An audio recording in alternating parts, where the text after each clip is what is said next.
হুঁশিয়ার না করে এখন যদি তারা তওবা না করে তাহলে বেশি দিন বাকি নাই, এদেশে তার চাইতে মারাত্মক এই অশান্তি শুরু হয়ে যাবে, ভাইরাস শুরু হয়ে যাবে। জোরে বলেন ঠিক না বেটে? এজন্য যে কোনো কৌশলে, যে কোনো মূল্যে এই সমস্ত নাস্তিক, মুরতাদ, কুলাঙ্গার, আল্লাহর দুশমনদেরকে জমিনের মধ্যে দাবায় দেওয়ার দরকার, যদি গোটা জাতিকে বাঁচাইতে হয়। জোরে বলেন ঠিক না বেটে?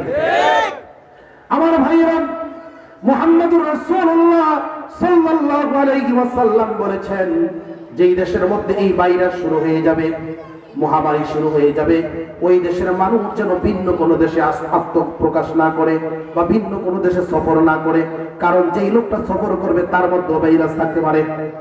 জোরে বলেন ঠিক না বেটে?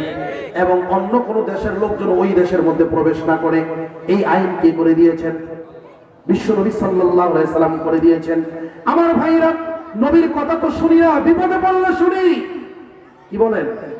কয় জাগা চিনি নাই কিন্তু উষ্টা খাইয়া চিনছি, নবীকে চিনি নাই কিন্তু উষ্টা খাওয়ার পরে চিনছি। সেই ১৫০০ বছর আগে নবীজি বলেছেন, এই বিধান যেখানে নাকি আল্লাহর গজব ভাইরাস শুরু হবে, সেখান থেকে সেই এলাকা ছেড়ে কোনো লোক বাহিরে যাবে না, আবার বাহিরের লোক ওই এলাকার মধ্যে ঢুকবে না। নবীর কথা মানি না কিন্তু বিপদে পড়ে মানতেছি। এখন বিশ্বের বড় বড় নেতারা বলতেছে ওই দেশে যাওয়া বন্ধ, ভিসা বন্ধ, পাসপোর্ট বন্ধ, ওই দেশে যাওয়ার রাস্তা বন্ধ, ওই দেশের লোক অন্য কোনো লোক দেশে ঢুকতেও দেওয়া হবে না। সুবহানাল্লাহ বলবেন না? আমার ভাইরা, এ কথাটা কেন বললাম? আল্লাহ পাক রব্বুল আলামিন বললেন, ইউনূস, আমি আল্লাহ গজব দিব, কিন্তু আল্লাহ কিন্তু বলেন না ইউনূস রে তুমি চলে যাও। ইউনূস আলাইহিস সালাম ওদিকে লক্ষ্য করলেন না। ইউনূস সালাম চিন্তা করলেন, এই দেশে যেহেতু গজব আসবে আমি এই দেশ ছেড়ে চলে যাই। এটাই ছিল তার একটা সিদ্ধান্ত। তিনি তার সন্তান, স্ত্রীকে নিয়ে তিনি চলে যাচ্ছেন। প্রতিমধ্যে ওনার সন্তানকে বাগে নিয়ে গেল। আরেকটু দূরে যাওয়ার পরে স্ত্রীকে কিছু লোকজন হামলা হাইজাক করে নিয়ে গেল। একেবারে নদীর পারে যখন নৌকাতে উঠবে তখন একটা ছেলেকে কুমিরে নিয়ে গেল।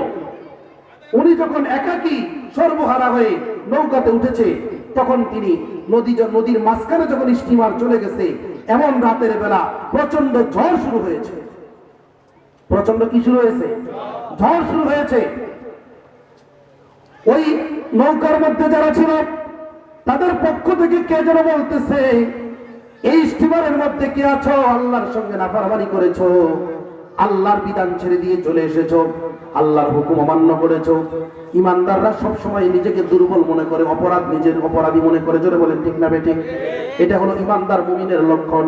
ইউনূস পয়গম্বর চিন্তা করলেন, কোন অপরাধ না করলো, আমি তো আমার দেশ ছেড়ে চলে এসেছি, জাতিকে ছেড়ে চলে এসেছি, আল্লাহ তো আমাকে বলেন নাই, এটা মনে হয় আমার অপরাধ হয়েছে। নিজের অপরাধ নিজে স্বীকার করলেন আর স্টিমার থেকে চাপিয়ে সমুদ্রের মধ্যে পড়ে গেলেন। আমার ভাইয়েরা, স্টিমার থেকে সমুদ্রে পড়ে গেছে। সমুদ্রে পড়ে গেছে, রাতের অন্ধকার, গভীর রাত্র। আবার সমুদ্রের নিচের পানির অন্ধকার, এখনো রাতের অন্ধকার, 2 নম্বরে পানির অন্ধকার। এবার ইউনূস পয়গম্বরকে একটা মাছে খেয়ে ফেলেছে। তাহলে কয়টা অন্ধকারে চলে গেল? ওই মাছটাকে আরেকটা মাছে খেয়ে ফেলেছে, কয়টা অন্ধকার হয়ে গেল? এই 4টা অন্ধকারের ভিতরে চলে গেছে।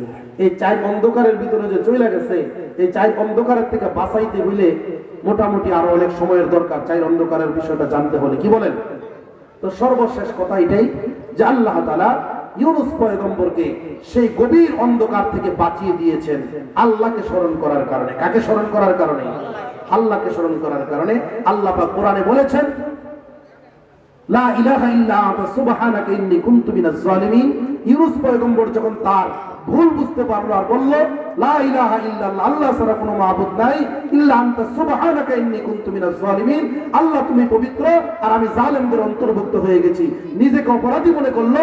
আল্লাহ বলেন, ফাস্তাজাবনা লাহু ওয়া নাজ্জাইনাহু মিনাল গাম্মি ওয়া কাযালিকা নুনজিল মুমিনিন।